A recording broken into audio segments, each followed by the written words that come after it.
What can we learn when we listen? At Econos, we learned by listening to medical professionals worldwide.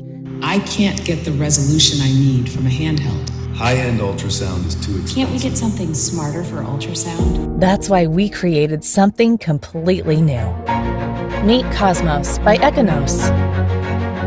A precision device that combines the portability of a handheld with the superior image quality and advanced capabilities of cart-based ultrasound. The best of both worlds. Because as a clinician, when you need the right answers, you need the right point-of-care ultrasound technology, enhanced by AI, to create an actionable path for new users to become more proficient and to boost efficiency for experts. Budgets are smaller, expectations are higher, and those you care for deserve the best. You need a proven system that does more. And that's what Cosmos delivers. With an industry-leading 5-year warranty and no subscription fees, Econos has listened. We are changing the world of ultrasound by combining the power of cart-based performance with handheld flexibility. With Cosmos, you've got the solution you've asked for, without compromises. A solution that makes a difference wherever you deliver care. Cosmos by Econos. Now, how does that sound?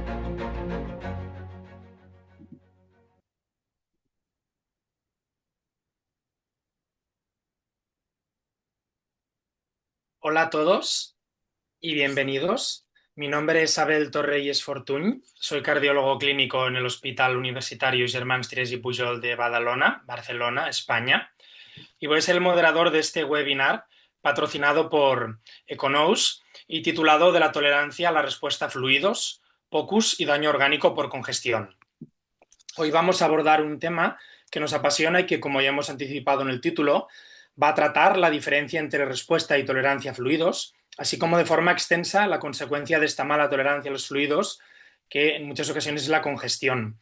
La congestión entendida como sobrecarga de volumen y o de presión, que la mayoría de veces coexisten, y que constituye el fenómeno central del síndrome cardiorrenal. Cada vez somos capaces de comprenderla mejor, esta congestión, diagnosticarla con mayor precisión y, en consecuencia, tratarla de forma más eficaz para mitigar el daño orgánico que produce, con el claro beneficio que ello supone para nuestros pacientes. En gran parte, esto ha sido posible gracias a la ecografía a pie de cama, el POCUS, que, como sabéis, integra la ecocardiografía o ecocardioscopia para valorar la función biventricular, las presiones de llenado y valvulopatías, el LUS, el ecopulmonar, que permite la detección de la congestión tisular pulmonar en forma de líneas B y derrame pleural, y el VEXUS, Venous Excess Ultrasound, que nos permite detectar congestión intravascular sistémica más allá únicamente de la valoración de la vena cava inferior. Antes de presentar a los ponentes expertos que nos acompañan hoy, queremos por favor recordar a la audiencia que podéis formular preguntas en el apartado de preguntas y respuestas que tenéis en la pantalla abajo a mano derecha. Por motivos de tiempo no las podremos responder todas, pero intentaremos seleccionar las más relevantes o representativas y contestarlas en el debate final. De todos modos, que sepáis que también en unos días haremos esta selección de preguntas y las responderemos y os enviaremos las respuestas de las preguntas más relevantes. También recordaros que este webinar será grabado para la información de todos. Así que sin más dilación, vamos a empezar con la ponencia del doctor Eduardo Ríos Argaiz.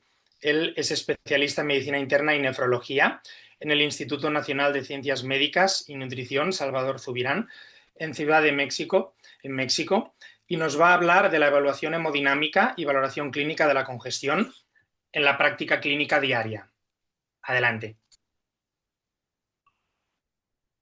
Gracias, Abel, por la introducción. Un saludo a todos y permítanme compartir mi pantalla.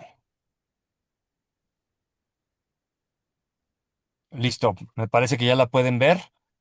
Entonces, vamos a iniciar con un tema muy introductorio a lo que es la congestión venosa y obviamente la utilidad de la ecografía al punto de atención o la ecografía al pie de cama para hacer la evaluación de una forma, van a ver, muy específica en el contexto de la evaluación del daño orgánico. Sí, yo soy nefrólogo y cuando estudio pacientes con falla cardíaca y lesión renal, una de mis preguntas más importantes es determinar si la falla cardíaca avanzada es la causante de la congestión venosa y esto explica la lesión renal. Entonces, cuando hablamos de daño orgánico congestivo, es fácil pensar en dos mecanismos. El más frecuente que se nos ocurre es que el bajo gasto cardíaco lleva a hipoperfusión hígado y riñón. Esto es muy raro. Esto es el choque cardiogénico. Es la manifestación más extrema de la falla cardíaca descompensada, pero más frecuentemente la falla cardíaca descompensada, al causar elevación en las presiones de llenado del ventrículo izquierdo que se transmiten al ventrículo derecho o falla derecha aislada, esto eleva la presión en la aurícula derecha y la probabilidad de que regrese flujo retrógrado de la aurícula derecha hacia hígado y riñón. Este flujo retrógrado es el responsable de que se haga edema orgánico y falla orgánica congestiva. Este paradigma viene de este estudio. Este estudio es muy importante, el Journal of Cardiac Failure 2011, quien realmente estudió a los pacientes con nefropatía congestiva. La definición de nefropatía congestiva es muy sencilla de hacer en retrospectiva. Vean, estudió pacientes con falla cardíaca descompensada y lesión renal, que después de descongestionar con diurético, o empeora la creatinina o mejora la creatinina. Estos que empeora la creatinina, worsening renal function, hoy sabemos que son los que tienen buen pronóstico. ¿Por qué? Porque quiere decir que se descongestionaron bien, que ya eran con un poco enfermos renales crónicos y que el bajar el volumen circulante sí causa un poco de hipoperfusión renal, no suficiente para causar daño tubular, y entonces el trade-off es un poquito más de creatinina, pero menos congestión. Esto es buen pronóstico. En cambio, los pacientes que les mejora la creatinina con diurético, pues cumplen criterios para decir que tenían nefropatía congestiva. Lesión renal que mejora con diuréticos es nefropatía congestiva. Estos pacientes curiosamente tienen peor desenlace, tienen peores pronósticos, y es porque para desarrollar nefropatía congestiva generalmente se debe a que de base tenemos una cardiopatía más avanzada, falla cardíaca derecha, peor función o insuficiencia tricuspidia. Bueno, el estudio, lo que hizo el estudio de Journal of Cardiac Failure, lo que hizo fue tratar de ver si con parámetros hemodinámicos podemos predecir quiénes de nuestros pacientes con falla cardíaca y lesión renal realmente tienen nefropatía congestiva. ¿Sí? Y curiosamente, esto fue sorprendente. Ningún parámetro del cateterismo derecho, vean, presión de la aurícula derecha, presión de enclavamiento pulmonar, gasto cardíaco, resistencias pulmonares, resistencias vasculares y presiones pulmonares, ninguno pudo distinguir a aquellos pacientes que tenían nefropatía congestiva. Es decir, si ustedes ven un paciente con falla cardíaca y lesión renal y le hacen un cateterismo derecho, salga lo que salga en ese cateterismo, no pueden ustedes asegurar o confirmar o diagnosticar que la falla renal es por congestión. Lo que concluyen los autores es muy interesante. Dice, estos hallazgos nos dan evidencia de que la presión de la aurícula derecha es una herramienta subóptima para el estudio de la nefropatía congestiva o el daño renal inducido por congestión venosa. Ahora, hoy tenemos herramientas más avanzadas y algo que está surgiendo en la literatura es que el Doppler venoso es mayor o más útil que la presión de la aurícula derecha para el diagnóstico de la nefropatía congestiva. Y la clave es que el Doppler venoso no estudia la presión de la aurícula derecha, sí tiene que ver con la presión, pero lo que realmente estudia es este flujo retrógrado atrial. ¿A qué me refiero? Vean, el ejemplo clave o clásico de flujo retrógrado atrial, pues es la insuficiencia tricuspidia grave. Pero, ¿qué tanto va a viajar este jet de insuficiencia tricuspidia hacia los órganos periféricos? Depende de la complianza de la aurícula derecha y de las venas periféricas. Vean, en alguien que tiene la complianza preservada, este jet de insuficiencia tricuspidia no tiene la suficiente energía para viajar hasta hígado y riñón porque gasta su energía en distender la pared de la aurícula. En cambio, en alguien que tiene saturada la complianza auricular y venosa, y esto generalmente es en condiciones de sobrecarga de volumen intravascular, pues entonces este jet de insuficiencia tricuspidea va a viajar por un sistema rígido de vasos sanguíneos, que son las venas, que están distendidas por volumen y no habrá pérdida de energía en distender la pared, por lo que viaja más lejos el flujo retrógrado atrial, causando impedimento en el flujo venoso, tanto Doppler portal y Doppler renal. Esto lo vamos a ver con más calma.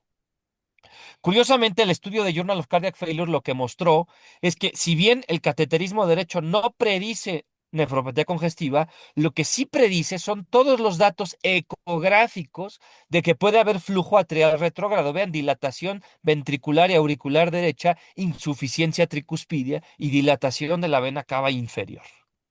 Bueno, este flujo atrial retrógrado es normal, todos tenemos algo de flujo atrial retrógrado. Cuando se contrae nuestra aurícula derecha, avienta una patada auricular hacia nuestra vena yugular y hacia las venas cercanas al corazón, pero este flujo retrógrado no viaja más allá de las venas medianas. Esto, como ya lo dije, se debe a que la pared de los vasos puede amortiguar la energía de este flujo retrógrado. Pero cuando hay congestión, bueno, y esto normalmente se ve así. Este es un Doppler portal en el que el flujo portal es continuo, no interrumpido, no pulsátil. Este es un Doppler renal en el que arriba se ve arteria, abajo se ve vena. Lo que importa es lo de abajo y es un flujo venoso continuo sin prácticamente ninguna interrupción. En cambio, cuando hay sobrecarga de volumen en la falla cardíaca y las venas se dilatan a un punto en el que ya no pueden aumentar más de volumen, pierden su complianza. Entonces el flujo atrial retrógrado encuentra un sistema de tubos rígidos por el que viaja más rápido de regreso hacia vénulas y capilares. Y esto hace, obviamente, que el flujo llegue hasta los lechos portal y de las pequeñas venas del riñón y cause interrupciones en su flujo. En la porta, vean, causa pulsatilidad importante y en la renal, vean, el flujo venoso se interrumpe. Por cierto, estos son imágenes obtenidas al pie de la cama con ultrasonido portátil. Eh, lo primero que descubrimos o que se sabe de Doppler renal viene de estudios del japonés Noriko Ida, quien estudió estos pequeños vasitos del riñón. Sí, lo que él mostró, y esto es de un artículo que publicamos nosotros, pero es una descripción original de Noriko Ida, es que cuando no hay congestión, el flujo es continuo, no interrumpido, y conforme se congestionan los vasos sanguíneos en falla cardíaca, se empieza a transmitir el flujo retrógrado, primero la patada atrial, después la onda A y la onda B, o sea, dos interrupciones, y después toda la sístole, una interrupción prolongada en sístole con solo un pequeño flujo en diástole. Aquí está Noricoida, mostró que este patrón predice peores desenlaces en falla cardíaca izquierda. No solo eso, sino que es el mejor predictor, superior a la presión venosa central.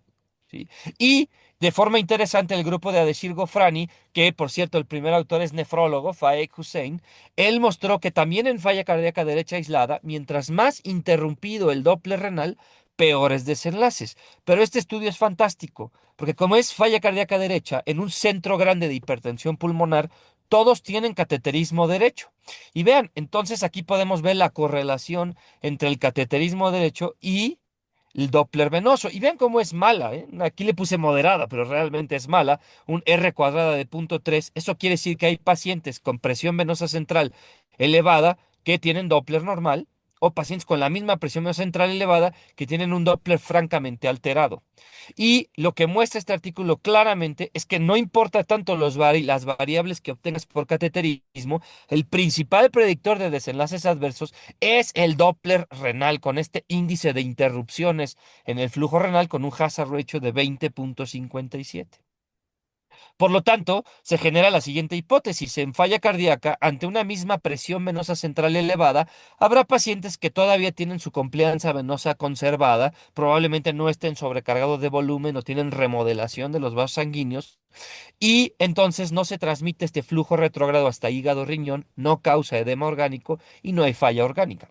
En cambio, en pacientes que tienen el mismo grado de elevación de la presión venosa central, pero que sus venas periféricas ya están saturadas, dilatadas, ya no tienen complianza, es más fácil que se transmita este flujo hacia hígado-riñón, por lo tanto, interrumpa los patrones venosos, genere edema orgánico, inflamación y lesión renal o lesión hepática congestiva. Sí, evidencia de esta hipótesis viene de dos fuentes, una del grupo de André Denot, anestesiólogo cardiovascular, quien muestra que después de cirugía cardíaca, si comparas el valor predictivo del Doppler venoso contra la presión venosa, el cambio de probabilidad preprueba posprueba del Doppler venoso es mucho mayor que el del catéter invasivo para predecir lesión renal de origen congestivo. Nuestro grupo tiene datos similares en hipertensión pulmonar, pero para predecir daño hepático, esto es hepatopatía congestiva. Vean, mientras más interrupciones del Doppler renal, peores mayor proporción de falla hepática congestiva o daño hepático congestivo, y el principal predictor es el Doppler venoso, más que otros marcadores de falla, incluso BNP, ¿no? E incluso, aquí está, mejor que la presión venosa central. Bueno, ahorita ya los convencí que el Doppler renal es el mejor y la mejor herramienta para evaluar daño orgánico congestivo en falla cardíaca. Sin embargo, les voy a decir algo que es la verdad. El Doppler renal es un dolor de cabeza. Sí, aunque ya quieren ir todos a hacerlo, es difícil, toma mucho tiempo. El paciente a veces tiene taquipnea o en enfermo renal crónico que tiene una corteza muy delgada, pues no nos sirve.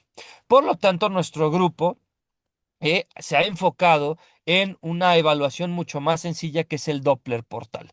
El Doppler portal se obtiene fácil porque es una vena grande, ¿sí? Y el Doppler portal se interpreta de forma similar, pero en vez de interrupciones lo que medimos es pulsatilidad. Normal es que no pulse y conforme empieza a variar la velocidad mínima y la velocidad máxima, pues empieza a haber más pulsatilidad, ¿sí? Aquí está uno de nuestros estudios donde mostramos que el Doppler portal es la herramienta que coincide muy bien con el Doppler renal en hipertensión pulmonar. Vean, con una R cuadrada de 0,90, una capa de 0,92. Y con este estudio, que por cierto lo lideró César Gómez, un cardiólogo acá en México, él muestra que podemos hacer Doppler portal y obtener la misma información que un estudio mucho más difícil que es el Doppler renal. Por supuesto, no somos los únicos en estudiar Doppler portal. El grupo de André Denot, por ejemplo, también ha mostrado que en cirugía cardíaca, si tu porta tiene pulsatilidad más de 50%, es el mejor predictor de daño renal congestivo. Nada más cuidado, porque en pacientes con cirrosis, la vena porta, al estar en un hígado con cicatriz y nodular, pierde valor. Entonces, en cirrosis, la vena porta no es útil y en cirrosis generalmente hacemos Doppler renal. Bueno, finalmente les quiero decir que aparte de servir para diagnosticar falla orgánica congestiva, el Doppler portal nos está sirviendo cada vez más para monitorizar la descongestión. Por ejemplo, esta es una de las primeras series publicadas donde mostramos que tanto en falla cardíaca derecha como en izquierda, la monitoreo de vena porta nos permite saber cuando el paciente con síndrome cardiorrenal ya se descongestionó y la vena cava no nos fue útil en falla cardíaca derecha. ¿Vale? Del mismo modo, el grupo de Guinot mostró que el único predictor de buena respuesta diurético en la terapia intensiva es el Doppler portal y renal, y no otros componentes del Doppler venoso como el Doppler hepático o otras variables que, si se fijan, no mencioné en esta clase. Y finalmente, como última diapositiva, les muestro que nuestro grupo ha mostrado que incluso en pacientes con insuficiencia tricuspidia grave, el Doppler portal es un buen monitor del estado de volumen, ¿sí? Que hay un paciente con insuficiencia tricuspidia grave en donde mostramos que el Doppler portal puede mejorar desde 240 de pulsatilidad a 38% de pulsatilidad. Por lo tanto, si ustedes han visto el score de Vexus, que tiene varios componentes, nuestro grupo la verdad es que se inclina por un score más sencillo en donde la vena porta no solamente nos da la misma información que el Doppler renal, sino también es superior para el monitoreo hemodinámico. En resumen, el flujo retrógrado auricular es la principal causa de lesión orgánica congestiva. El Doppler venoso evalúa el flujo de la aurícula derecha hacia los órganos. Obviamente, la sobrecarga de líquidos empeora esta lesión orgánica y empeora el Doppler venoso, pero en falla cardíaca. Y el flujo de la vena porta permite monitorizar en tiempo real la descongestión, incluso en casos de insuficiencia tricuspidia grave. Muchas gracias y me quedo aquí al final para las preguntas. Muy bien. Muchas gracias, Eduardo, por esta magnífica presentación. Ahora vamos a continuar con la presentación del doctor José Carlos de la Flor Merino, que es especialista en nefrología en el Hospital Central de la Defensa Gómez Ulla, en Madrid, España, y nos va a hablar de la tolerancia a la respuesta a fluidos, definición y abordaje POCUS. Bueno, buenas tardes. Voy a comenzar con mi parte, ¿verdad? Que gracias por la invitación a CONUS y poder compartir este webinar con grandes referentes mundiales de la ecografía de pie de cama. Y bueno, voy a comenzar con esta parte de definición y abordaje de la ecografía de pie de cama. Bueno, yo creo que tantos nefrólogos, cardiólogos, intensivistas, médicos del SAMUR, estamos ya sea en la sala de hospitalización, en la sala de urgencias, consultas externas o en la sala de diálisis, un poco expuestos siempre a manejar pacientes muy similares o pacientes chocados. Y a veces siempre hay que estar un poco pendientes de tomar una decisión binaria para evitar ese riesgo, ese daño biológico importante, ya sea porque retrasemos el inicio de la sobrecarga de volumen o el inicio del volumen y eso perpetuemos la perfusión, o por otro lado, cuando comencemos a meter volumen y no es necesario el paciente, probablemente llegamos a una congestión iatrogénica, ¿no? Que también nos va a llevar, obviamente, a hipoperfusión de los órganos. Por lo tanto, estamos en una situación de fluidos a ciegas, con riesgo directo de mago pulmón, o en aquellos casos donde hemos comenzado de manera prematura las drogas activas, esto algunas veces puede enmascarar el taponamiento de la hipovolemia severa. Pero menos mal que contamos con ecografías a pie de cama, con equipos portátiles maravillosos a fecha de hoy, y esto nos va a permitir responder preguntas sencillas ante una valoración de nuestros pacientes. Nunca vamos a reemplazar la valoración de un cardiólogo o un radiólogo, pero en situaciones como, por ejemplo, en el caso de un shock distributivo, donde un paciente lo tengamos ya con drogas activas horas y horas, probablemente hacer una ecografía y detectemos que hay taponamiento nos permita retirarlo, o por lado contrario, un paciente que ya no tolere volumen, probablemente nos permita la ecografía de cama decidir y tomar una decisión en cuanto a suspender el volumen y comenzar con drogas vasoactivas. Entonces, contamos con equipos portátiles como este, ¿verdad? Que yo creo que todos tenemos experiencia en utilizarlos, ¿verdad? Que son equipos muy buenos, están asociados al antibiótico diferencial, y en aquellos casos cuando recién comenzamos a utilizarlo, porque no tenemos mucho manejo, también nos permite pues ubicar el plano, nos ayuda a identificar los órganos, que yo creo que es una gran ayuda. Y bueno, antes de continuar con la parte de definición de tolerancia y respuesta, hay que responder una pregunta sencilla, ¿no? ¿Por qué dar fluidos sube la tensión arterial? Y para esto hay que recordar un poco la curva de Frank Starling, en lo cual en ella, a medida que aumentamos la precarga, lo normal es que suba el gasto cardíaco, y eso se debe que a la exposición de las fibras de actina y miosina es que a medida que las fibras miocárdicas se estiran por el volumen, optimizan su longitud y contractibilidad, bombeando eficientemente la precarga recibida. Entonces, un paciente que aumenta su precarga y genera un aumento de su gasto cardíaco, probablemente estemos en la fase, la pendiente de la curva de Frank Starling, lo cual genera un estado clínico de alta tolerancia y todo volumen aportado se traduzca como un aumento proporcional del gasto cardíaco. Por lo tanto, probablemente la administración de fluidos en esta parte sea segura y hemodinámicamente efectiva. Por el lado contrario, cuando la curva está en la fase estacionaria, aquí hay que tener mucho cuidado porque hay intolerancia al volumen y probablemente el estiramiento miocárdico que llegó a un límite, aumentar la precarga genere cero impacto en el gasto cardíaco y el aumento extra se estanque aumentando directamente las presiones venosas. Por lo tanto, es importante conocer un poco la definición. La definición es muy clara y muy sencilla, que la respuesta a los líquidos es la condición en la que un paciente presenta un aumento clínicamente significativo del gasto cardíaco 10 al 15% en respuesta a un aumento de precarga. Volviendo a nuestra curva de Frank Starling, la parte ascendente de la curva es un paciente que probablemente tenga buena tolerancia, buena respuesta a los volúmenes, mientras que por el lado contrario, el paciente que está en la fase estacionaria, probablemente aquí no tenga una buena respuesta a fluidos, esa precarga adicional no desaparezca y se distribuye de manera retrógrada, inundando los alvéolos y probablemente generando edema agudo de pulmón. Entonces, parece lógico realizar una prueba de respuesta a fluidos, pero muchas veces puede ser que no contemos con un equipo que lo haga, puede ser que no podamos hacer esa medida del VTI, del trato de salida del ventrículo izquierdo, porque no consigamos una vista buena en aplicada de 5 cámaras. Entonces, esto al final nos vuelve a lo mismo, ¿no? Al volver a esta maniobra desesperada, que muchas veces, tanto en la auscultación yugular o la valoración de la auscultación o los edemas, sabemos su baja sensibilidad y baja especificidad. Inclusive algunos autores hacen mención que esto es como tirar una moneda al aire. Pues es importante también utilizar equipos en estas situaciones y por lo tanto conocer el otro componente que es la tolerancia a fluidos, lo cual es la condición en la que un paciente puede recibir volumen sin desarrollar signos de congestión o disfunción orgánica como consecuencia de esa sobrecarga. Entonces, esto lo traigo del compañero Eduardo, este trabajo fabuloso, en lo cual aquí intentamos diferenciar. Para que quede claro, respuesta a fluidos, enfoque en corazón izquierdo y flujo arterial, y tolerancia a fluidos, enfoque en corazón derecho y en el drenaje. Algo importante, respuesta no es igual a tolerancia. Aquí hay una falsa equivalencia Y es importante recomendarlo. Ser respondedor no es una licencia para administrar líquidos de forma indiscriminada.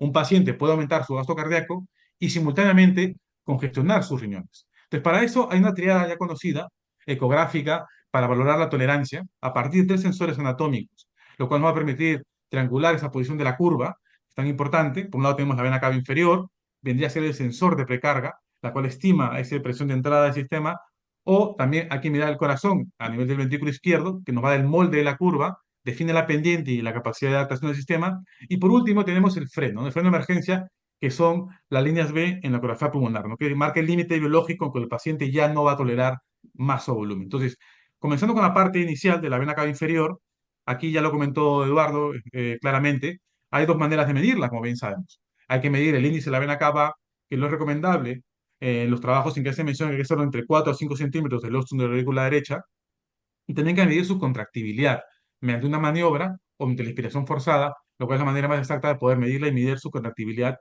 en esta situación. Entonces, vamos a tener dos situaciones. Una vena cava colapsada, donde, como se puede ver en la imagen a la izquierda, mide por debajo de 2 centímetros y tiene una causalidad por encima del 50% a nivel de inspiración, una inspiración forzada. Y probablemente esto, llevándolo a nuestra curva, para que tengamos eso en mente, en un paciente chocado, esa vena cava colapsada estaría casi en el extremo inicial de la fase ascendente, en lo cual en este caso administrar fluidos sea seguro. Por el lado contrario, y aquí viene el problema, cuando tenemos una vena cava inferior pletórica, donde probablemente nos sospechemos que estemos en la fase estacionaria, esa curva de Frank Starling, aunque no es real en muchas situaciones, generalmente cuando hay aumento de presiones a nivel torácico, entonces hay situaciones como el taponamiento cardíaco, la falla ventricular derecha o la pericarditis constrictiva, en lo cual no se correlaciona volumen y va a haber venas pletóricas. En ese caso, muy poco nos va a ayudar tener una vena cava pletórica. Otras veces, como en el caso de la presión positiva en pacientes con ventilación mecánica.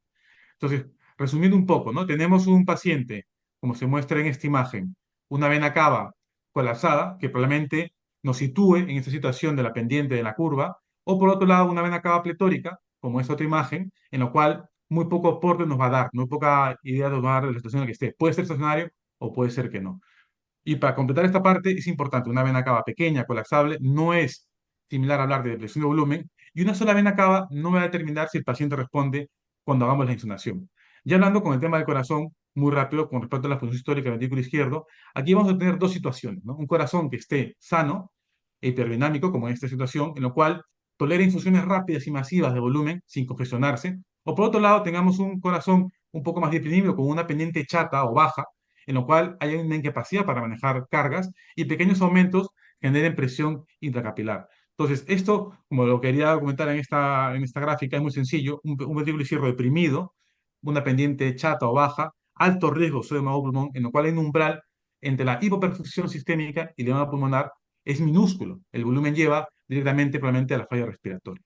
Entonces, hay que recordar, y eso es importante, también hay que aprender a manejar un poco la ecografía, la ecogroscopia, como bien contaba Abel. Entonces, aquí vendría a ser una imagen apical con otro cámara, la cual vendría a ser un poco, probablemente la vista más importante, porque me permite ver cavidades, función histórica global, también analizar el Doppler de los flujos valvulares, pero cuando queremos valorar ese tracto de salida del ventrículo izquierdo, probablemente tengamos que hacer un giro de la apical cuatro cámaras y convertir las cinco cámaras, y eso nos va a aproximar y nos va a ayudar a determinar un parámetro importante que es el VTI, que es el estándar de oro, en lo cual sabemos que se mide en ese tracto de salida del ventrículo izquierdo, hacemos el Doppler, y ese cambio del 15% tras una maniobra o no de una elevación pasiva del miembro inferior, probablemente nos hable de un respondedor a volumen, ¿no? Entonces, recordar esto es importante en lo posible, en lo que se pueda, es plantear y hacer esta valoración de esta maniobra de la elevación pasiva de las piernas, lo cual nos hace ver un estado más fisiológico, como si fuera un bolo fisiológico de 300 mililitros,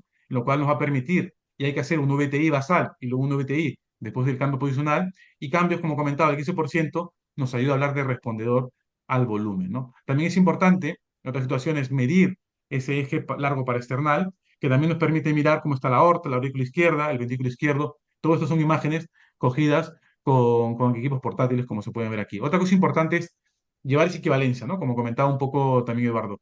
A la par, y esto un poco ya se ha visto, ¿no? Generalmente una vena cava colapsada, generalmente se relaciona con presiones en la aurícula derecha normales. Y por otro lado, una vena cava dilatada o pletórica se suele relacionar con presiones de llenado altas de la aurícula derecha. Y esto es importante hacer mención, esto ya se comentó hace unos años, en lo cual a medida que aumenta ese diámetro de la vena cava inferior, disminuye su colapso o su contractibilidad y esto genera aumento de presiones de llenado en la aurícula derecha, ¿no?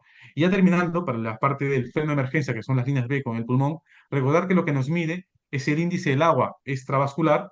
¿Y qué nos determina? Pues esa cuantificación de las líneas B, que generalmente traduce un aumento de la densidad intersticial, pero que es importante mencionar que no todas las líneas B son agua. Hay que diferenciarlas del hermano pulmón de las líneas B inflamatorias, como puede ser neumonía, estrés respiratorio o fibrosis. También es importante recordar, y con esto traigo esta imagen de una ecografía de pulmón, un pulmón seco, como se puede ver en esa imagen de izquierda, y un pulmón que se va sobrecargando, donde vamos a encontrar más de líneas B en más de tres, líneas B en más de tres campos, o casi ya en un caso de un pulmón que ya tiene un derrame pleural, ¿no? Entonces, también es importante recordar, y es importante hacer a medida que administremos volumen para poder a manejar al paciente chocado, hay que ir mirando las líneas B, ¿no? Tanto antes, como en este caso, o como este ejemplo que ya empieza a aparecer en cantidad, y probablemente esto me esté dando una llamada de atención, en lo cual ya no deberíamos cruzar más al tema de volumen, porque probablemente lleguemos al edema de pulmón y aquí probablemente deberemos ya iniciar edema o soporte vasoactivo, ¿no?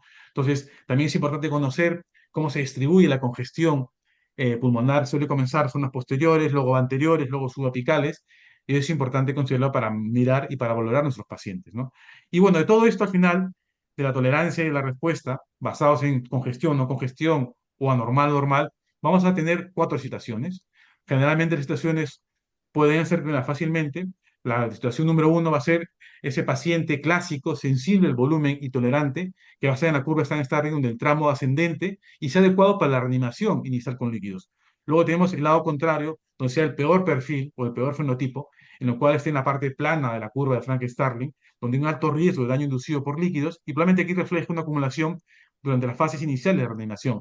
Aquí probablemente es un candidato claro a descongestionar, ya sea con diuréticos, con restricción de líquidos o con ultrafiltración. Por otro lado, tenemos esta parte un poco confusa en la curva de Frankenstein, donde es una curva plana con precarga normal, probablemente se asocia a una difusión miocárdica o un gasto cardíaco bajo, no dependiente de volumen, con difusión grave del ventrículo izquierdo. Y por otro lado, tenemos el paciente que sí, que responderá a líquidos, pero siempre a un precio, ¿no? Probablemente se encuentra en la parte superior o intermedia de esa curva, donde siga respondiendo a líquidos, pero ya empieza a aparecer la meseta, ¿no? Que comentaba al inicio con la curva, ¿no? Probablemente aquí, aunque no es una contraindicación absoluta para inflar líquidos, pero hay que tener mucha precaución en esta situación. Entonces, por lo tanto, de esto generamos, para resumir, cuatro situaciones: el respondedor y tolerante, el respondedor y no tolerante, el no respondedor y el tolerante, y el no respondedor y el no tolerante, ¿no?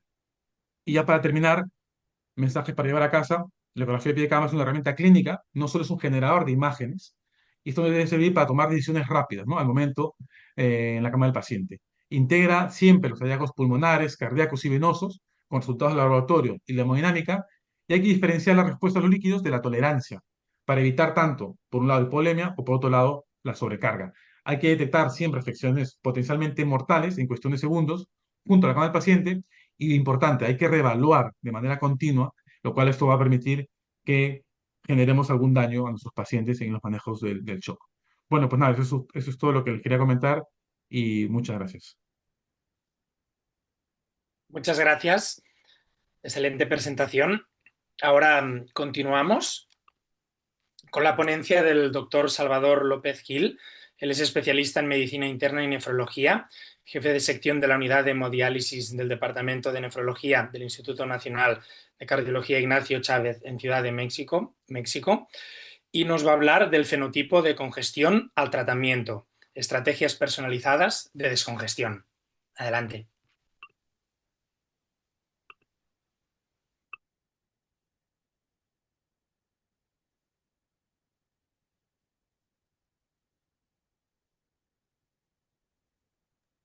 ¿Qué tal? Muy buenas tardes a todos y buenos días aquí en Latinoamérica. Agradezco la presentación de Abel y para mí es un honor compartir este foro con grandes referentes de POCUS y agradezco la invitación a Econos para participar en este webinar. Entonces, en los últimos minutos hablaremos de la fenotipificación de la congestión y qué hay en cuanto al tratamiento utilizando diferentes herramientas. Y quiero ponerles un caso clínico inicial. Les presento a un hombre de 63 años, posoperado de cirugía de revascularización coronaria más doble cambio valvular, mitral y aórtico. Dentro de las características de la cirugía destaca un tiempo de circulación extracorpórea de 360 minutos, pinzamiento aórtico 160 minutos con sangrado de 800 mililitros reportado y se Salvador, transpondieron cuatro. y, no sé si podéis ver la pantalla correctamente. Y ahora mismo no puedo ver la compartición. ¿La ven? Ahora, perfecto. Ahora sí, Una disculpa, una disculpa, una disculpa. perfecto. Eh, entonces, bueno, les presento, me estaban escuchando cuatro concentrados eritrocitarios. Su llegada a la terapia posquirúrgica cardiovascular empezó en fase de reanimación con cristaloides y 8 horas después presenta deterioro hemodinámico, requerimiento de apoyo vasopresor e inotrópico y oliguria, para lo cual solicitan valoración por nefrología ahí en la terapia intensiva cardiovascular. Les muestro las imágenes que se hizo de focus, por así decirlo, inicial, y los dejo que lo vean unos segunditos, donde podemos ver el Doppler venoso, vena hepática, de las venas hepáticas, el Doppler venoso portal y el Doppler renal. Y con estas imágenes, ¿cuál sería su estrategia terapéutica? Esto es para que ustedes hagan el ejercicio personal y después ya tendremos la respuesta al final de la presentación. Inciso A, administrar volumen; B, diurético; C, ultrafiltración; o D, pericardiocentesia. Y con esto quiero mencionar algo que mencionaba el doctor de la Flor en cuanto a la respuesta y tolerancia. No son lo mismo. Asimismo, la sobrecarga de volumen y la congestión tampoco es lo mismo, y que históricamente se han utilizado como términos intercambiables, y hay que considerar esto, que no es así. La definición operacional de congestión es la presencia de signos y síntomas de acumulación de líquido extracelular asociado con incremento en las presiones de llenado. Esto lo resalto en un poquito más en negritas, por así decirlo, el incremento de la presión de llenado, porque esto es la definición de congestión. Si bien la sobrecarga de volumen puede coexistir con la congestión, no es una definición sinónima, no es la misma definición, ya que incluso en insuficiencia cardíaca no va a haber una trayectoria lineal en este comportamiento de congestión. Yo puedo tener pacientes con disfunción sistólica del ventrículo izquierdo grave y no tener sobrecarga de volumen como tal. De ahí la fenotipificación que se ha propuesto en los últimos años. Este es el grupo de Rafa de la Espriela y también Gregorio Romero, que han enfatizado mucho en la importancia de fenotipificar a estos pacientes, sobre todo porque nos va a permitir llevar a cabo una medicina con mayor precisión, en donde tenemos de un lado la congestión intravascular, donde sabemos que la fisiopatología principal es incremento de la presión hidrostática con una disminución de la presión oncótica, donde los péptidos natriuréticos ahí juegan un papel importante en cuanto a esa elevación, donde vamos a tener signos clínicos como infiltración yugular, ortopnea y vendopnea. Y en cuanto a técnicas de imagen, está la evaluación del Doppler venoso previamente presentado. Y por otro lado, la congestión tisular, donde el edema intersticial juega un papel importante. Si bien se asocia también al incremento de la presión hidrostática, aquí el CA 125 como biomarcador juega un papel importante. Signos clínicos donde participan edema periférico, estertores crepitantes, derrame pleural, ascitis, y aquí tenemos la ecografía pulmonar, que también lo presentó el doctor de la Flor previamente. Entonces, esta visión multiparamétrica nos va a permitir llevar estrategias importantes hacia seleccionar cuál es la mejor medida terapéutica inicial. Tenemos por un lado la sobrecarga de volumen, donde vamos a tener signos clínicos como edema periférico, que hoy por hoy también sabemos que los signos clínicos en pacientes con síndrome cardiorrenal o con insuficiencia cardíaca, pues tienen cierta limitación en cuanto al rendimiento diagnóstico. Entonces, esta evaluación multiparamétrica que implica la evaluación clínica más utilizar biomarcadores, más ecografía a pie de cama, en este caso de sobrecarga de volumen, sabemos que de primera instancia el paciente puede responder bien a diuréticos. Pero por otro lado, este fenotipo de redistribución vascular, donde hay elevación de péptidos natriuréticos, ortopnea clínicamente, donde tenemos ultrasonido pulmonar con presencia de líneas B, pues quizá los diuréticos no sea de forma inicial la mejor estrategia, sino a lo mejor iniciar con vasodilatador para después potencialmente administrar diuréticos, considerando que esto pueden presentarse de una forma concomitante. Y el doctor de la Flor, y no me voy a meter aquí, hablaba de la respuesta versus tolerancia, en que no es lo mismo, y aquí están las definiciones, y lo más importante y que él mencionaba es cuándo utilizar y cuándo es su uso adecuado, pero también conocer el uso inadecuado y las limitaciones. Entonces, considerando el uso inadecuado y las limitaciones, nosotros nos vamos a poder aproximar más a esta fenotipificación de la congestión. Porque, pues, hay diferentes escenarios clínicos y nosotros, pues, usualmente creemos que el paciente que es respondedor a volumen, mandatoriamente va a ser tolerante a volumen. Y esto, la mayoría de las veces, no es así. De ahí que personalizar a nuestros pacientes nos va a permitir que no vayamos de un lado a otro y que o generemos depresión de volumen o vayamos a la disfunción orgánica, que esto la podemos generar nosotros con nuestras intervenciones terapéuticas. Porque también sabemos que los determinantes de la tolerancia a volumen pues, pueden asociarse a comorbilidades, edad del paciente, severidad del daño circulatorio y que hoy por hoy, como lo mencionaba el doctor de la Flor, ya contamos con herramientas no invasivas para aproximarnos a la evaluación de la tolerancia a volumen. Y aquí lo tenemos, ¿no? Esta estadificación, ¿no? Este perfil de Forrester que el doctor de la Flor hablaba un poquito y que si yo tengo el ITB y el Doppler venoso, me acerco a este perfil que antes se nos enseñaba que el índice cardíaco y la presión capilar en cuña pues se medían a través de monitoreo invasivo con catéter de Swan-Ganz y que pues en la práctica clínica del día a día a veces es difícil, pero que si yo hago maniobras para incrementar la precarga como determinante del gasto cardíaco y tengo ciertas respuestas con estas mediciones dinámicas fáciles de hacer, pues yo puedo perfilar mejor a mi paciente. Y hoy que nos ofrece POCUS en esta fenotipificación.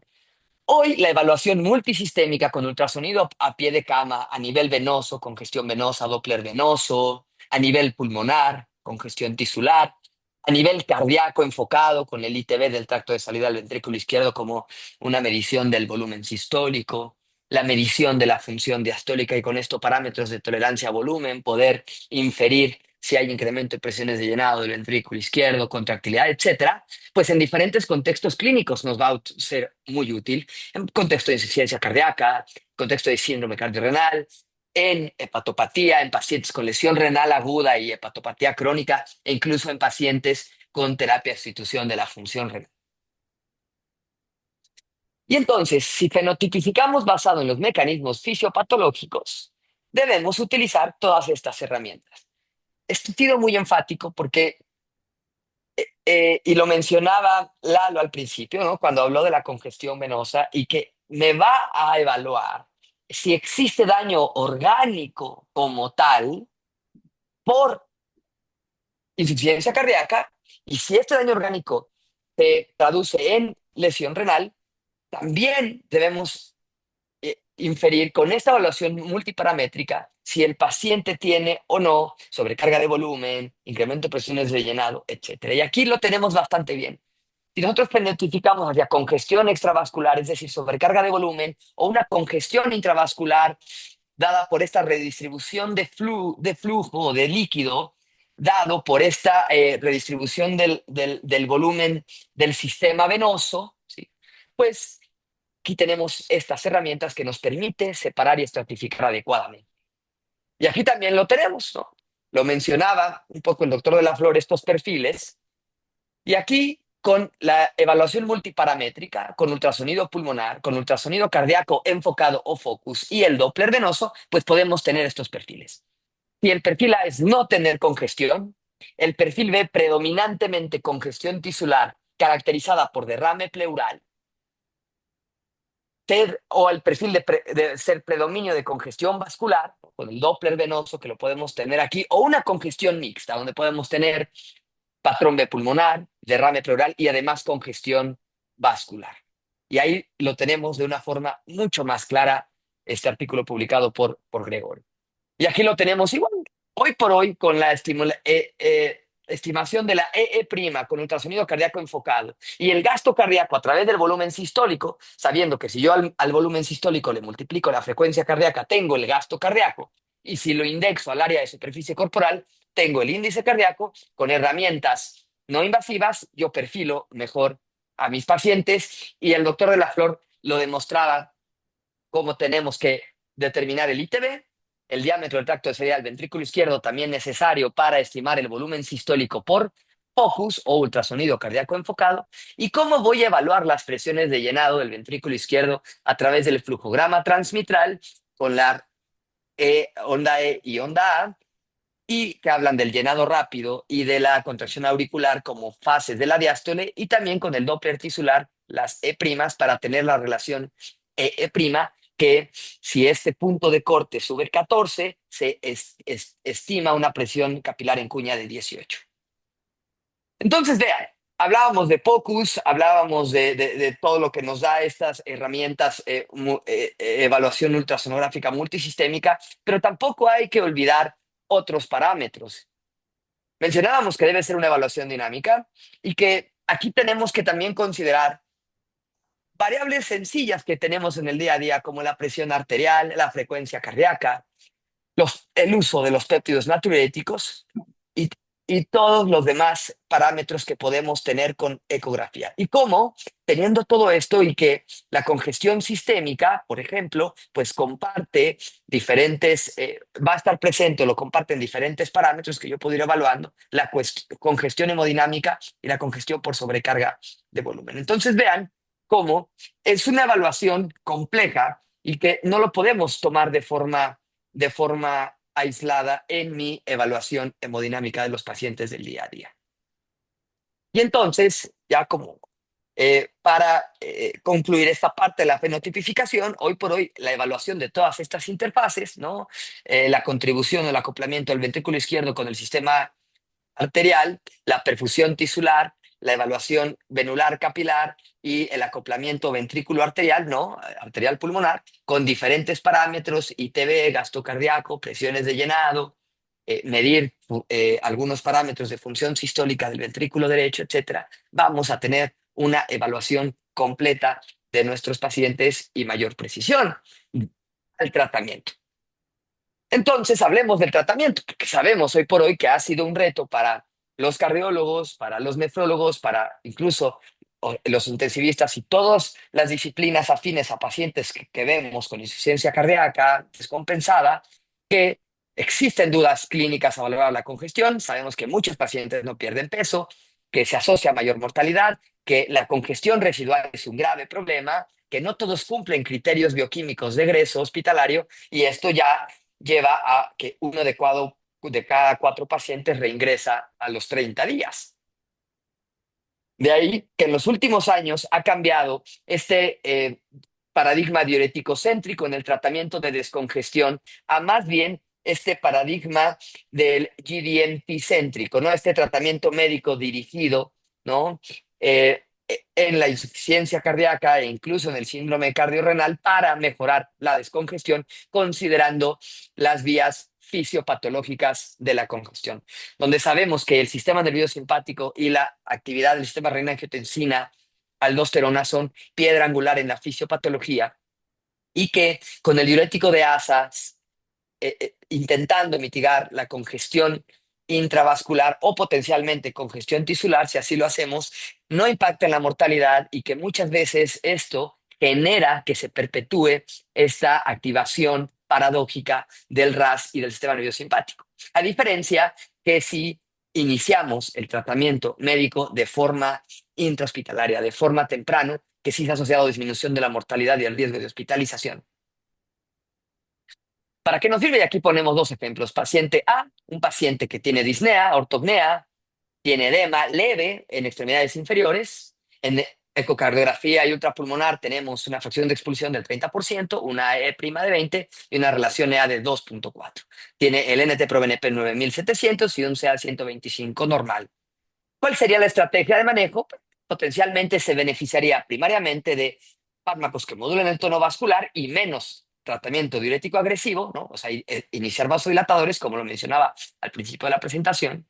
Y por el otro lado, otro perfil, ¿no? Evaluar la congestión tisular, ¿no? Donde tenemos disnea, estertores, ascitis, edema bilateral, predominio de líneas B, una fracción de expulsión del 35%, vean similar al otro paciente, un NT-proBNP más bajo, elevación mayor del CA 125, y aquí sí, primariamente tendría más beneficio de un tratamiento diurético agresivo e incluso un bloqueo secuencial de la nefrona en este paciente.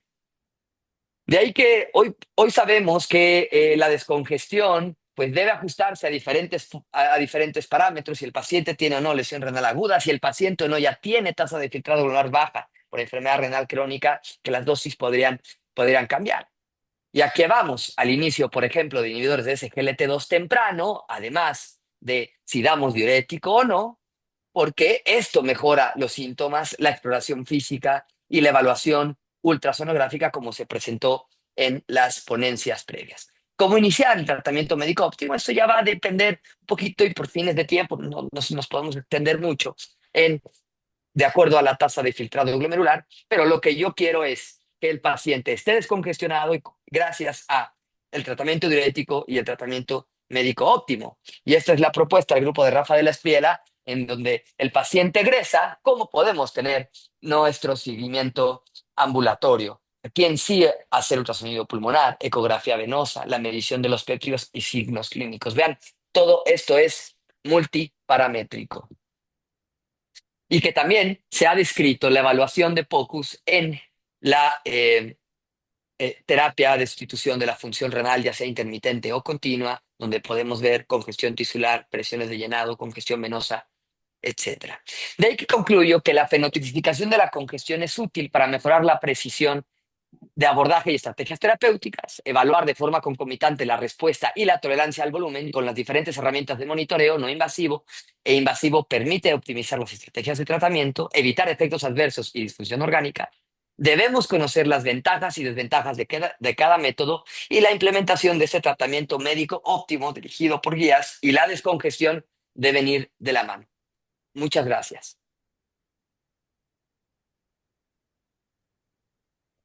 Muchas gracias, Salvador. Si queréis, Eduardo y José Carlos, conectaros, que vamos a hacer el debate y respondiendo las preguntas. Muy Muy bien. bien. Mirad, vamos a empezar, si os parece, por Eduardo, y nos han preguntado si la valoración que nos has explicado con Vexus y concretamente con el Doppler portal y el de las venas renales, si nos sirve también en pacientes con alta carga de comorbilidades, pacientes obesos, con EPOC, con enfermedad renal o con enfermedad hepática. Sí, bueno, a ver, en el caso que tuvieras un paciente que tiene enfermedad renal crónica en hemodiálisis y aparte tiene cirrosis avanzada, Child-C, ascitis y vasos colaterales y aparte tiene obesidad mórbida y no puedes ni hacer la ecografía, pues obviamente no. Pero vaya, aunque tenemos pacientes muy comórbidos, no, en mi opinión, no es tan frecuente que tengas Child C avanzada, más diálisis, más obesidad mórbida. Te puedo decir que ese paciente pues tiene una sobrevida muy corta y por lo tanto no son la mayoría de los que andan circulando por el hospital. Entonces, sí es posible que tengas a alguien con obesidad y cirrosis. Bueno, ahí se puede hacer doble renal. La obesidad no es una contraindicación. A ver, va a ser más difícil.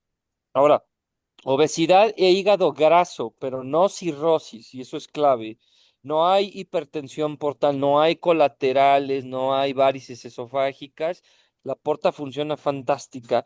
Y acuérdense que es una herramienta para estudiar falla cardíaca. Generalmente vamos a tener datos de congestión venosa y si bien la vena cava pudiera estar alterada por eh, la obesidad, la hipertensión abdominal, lo que tú quieras, pues el Doppler, el ultrasonido de vena yugular interna para al menos hacer un screening de si hay o no hay falla cardíaca y ver si vale la pena el esfuerzo adicional de hacer un Doppler de vena porta. De hecho, en obesidad con falla cardíaca de alto gasto es donde más yo uso Doppler de vena porta para ver por qué no orina el paciente. Hacen mucha falla derecha estos pacientes, entonces es bastante útil. Muy bien. Nos habían preguntado también sobre la evaluación de la vena yugular interna, que también has contestado. Si continuamos, si queréis, con José Carlos. Nos han preguntado en la valoración del paciente en shock, cuando estábamos hablando de la tolerancia y la respuesta a volumen en la resucitación, si en estos pacientes, los que en concreto están bajo tratamiento ya con vasopresores o con inotrópicos, ¿sigue siendo igual de útil la valoración POCUS en ellos? Pues sí, yo creo que sí. En los pacientes que ya están con vasopresores, el foco sigue siendo útil. Pero probablemente la interpretación cambie, donde ya no baste con preguntarnos solo si responde. Yo creo que aquí tenemos que ver los que toleran sin congestión o empeoran con el shock.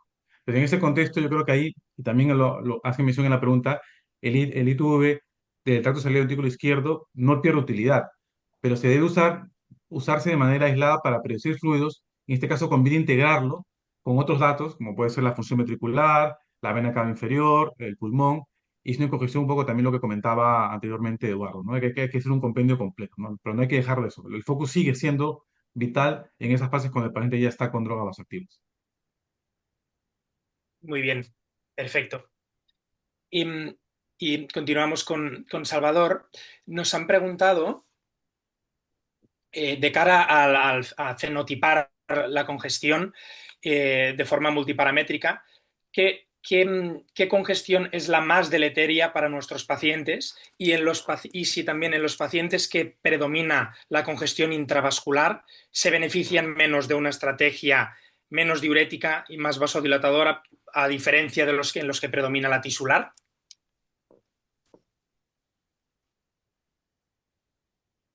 Sí, efectivamente, como lo presenté previamente, estos pacientes, si bien la estrategia sería un tratamiento concomitante, pero hemos visto los pacientes que llegan, por ejemplo, a urgencias aquí al instituto por descompensación de falla cardíaca, ¿sí? Que la respuesta con vasodilatadores es rápida y tú empiezas a ver mejoría, por ejemplo, en volumen urinario, el paciente que no está orinando, o incluso en mejoría en la determinación del sodio urinario que medimos al inicio de que el paciente llega a urgencias, ¿no? Es decir, eh, históricamente, al menos o cuando yo me formé antes, se pensaba en dar diuréticos a todos los pacientes que llevaran con descompensación de la insuficiencia cardíaca, independientemente de qué predominaba en cuanto a perfiles que hoy por hoy, ya con la ecoscopía, el ultrasonido a pie de cama, pues nos permite darnos una idea. E incluso con pacientes también que tenemos en terapia de sustitución de la función renal, que tú puedes tener pacientes que no tengan nada de congestión tisular, no tengan edema, y tengan incremento en las presiones de llenado del ventrículo izquierdo, ¿no?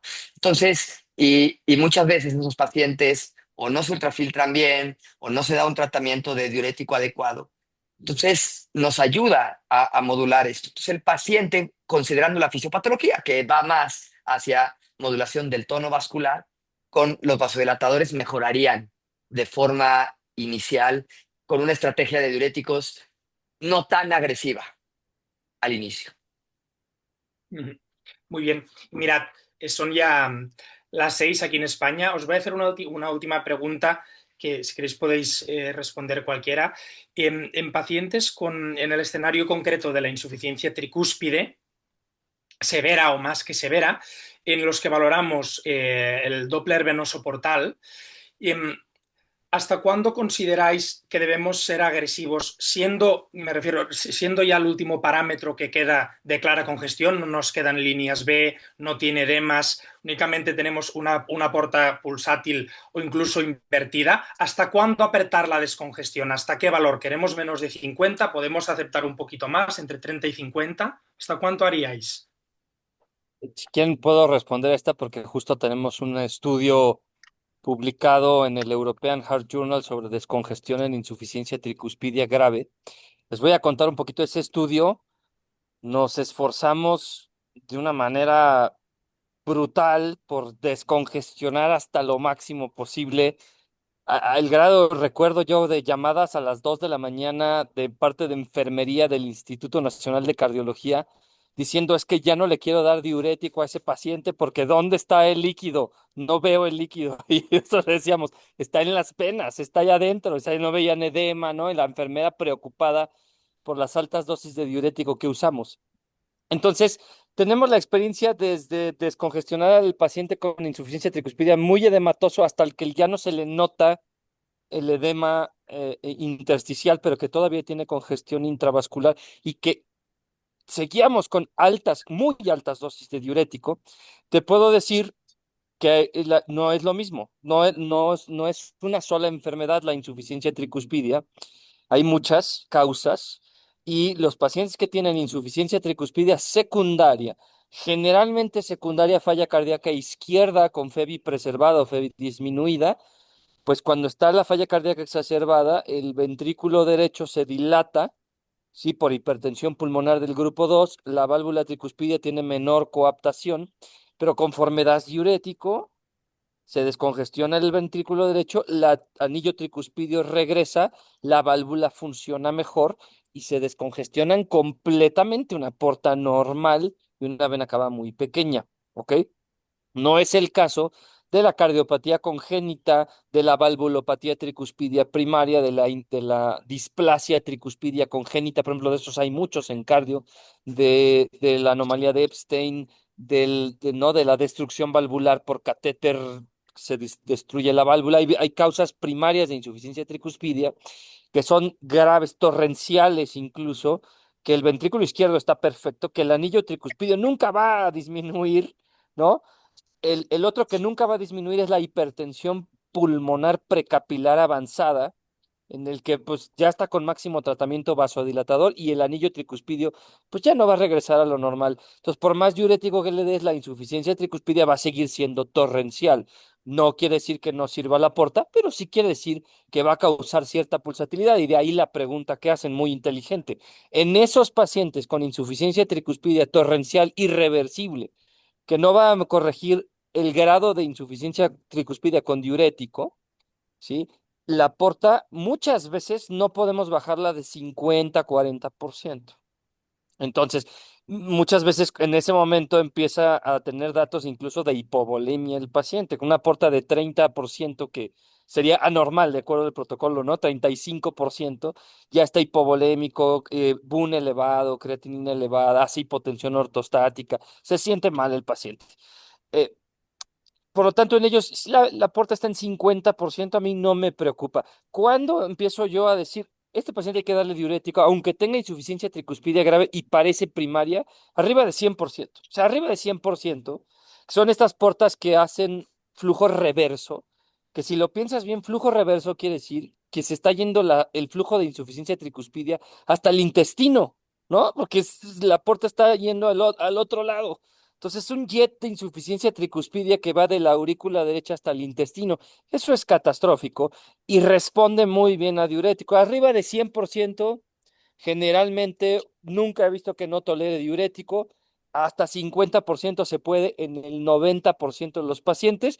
Y ya, si se quita la insuficiencia tricuspidia, se descongestiona todo. Si es persistente, yo ahí con 50% de pulsatilidad, si no tiene ningún otro problema, ya se quitó la lesión renal, vaya, ahí yo ya no me esforzaría por seguirlo descongestionando solo por perseguir un valor de una pena, ¿no?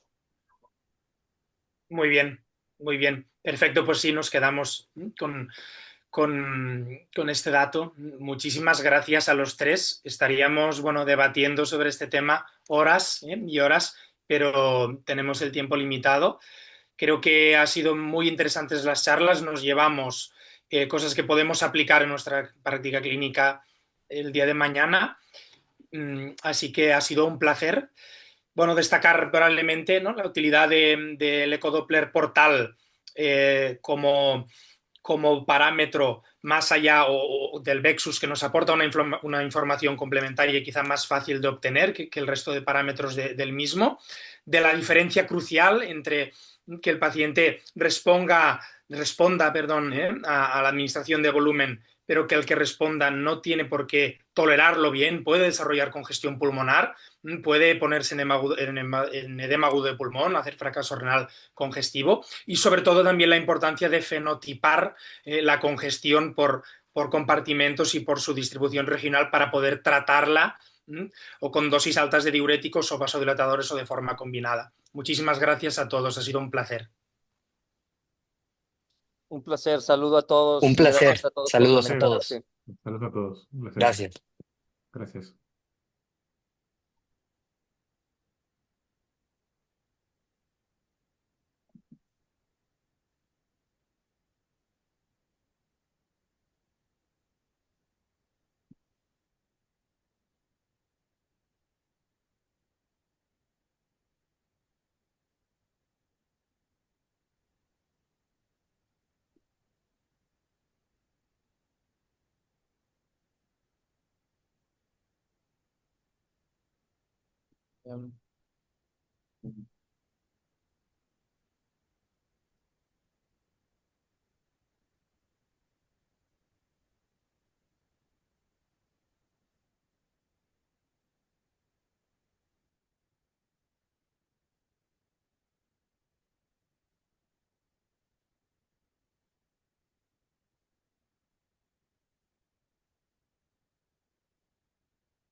Hello, everybody. Thank you.